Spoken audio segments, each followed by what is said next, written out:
So I'm in my, well, actually, this week I'm celebrating my 40th anniversary of joining All Sport, which was then turned into Getty Images. And up till before then, I'd done another 2 years before that as a professional sports photographer. So 42 years. How did it all start? How did you go down? I mean, did you always have a passion for photography, or was it? Well, I suppose I didn't never learn photography. I was never did a course in photography or went to college or anything. But if you go back to my school days, which was a lovely boarding school in England, my study was plastered with sports pictures of Leicester City footballers and Jack Nicklaus, Tony Jacklin, Tom Weiskopf, those sort of golfers, and as against the other boys in the house who had pop stars and semi-naked women all over their walls. So I was a bit of a strange one.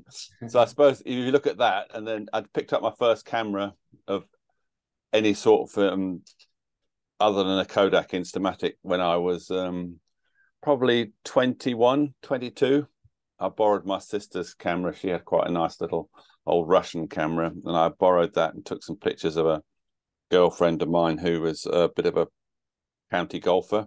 Okay. And she needed. I don't know why I did it. I just did it and took the roll of film, black and white, down to the local shop and gave her the prints. And a week later or a month later, there in the local magazine with these pictures I'd taken. Is there any like majors, just looking back, that you just will never forget? I mean, that really stood out. Yeah, there's a few. Obviously, the Ballesteros winning at St Andrews would be, right up there, purely because he became a huge hero of mine for various reasons. And then there was Nicholas in '86 at Augusta. The best, another Open was when Stenson won at Royal Troon with Mickelson. That was an incredible Open to me because the golf was those two were slugging it out. I love this sort of head-to-head type thing. Tiger's first win at Augusta was pretty special.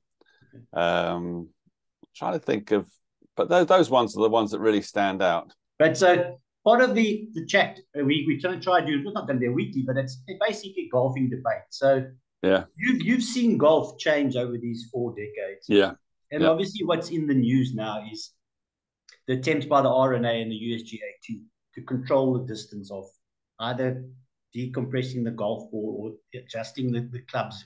What is your stance on it? Do you think?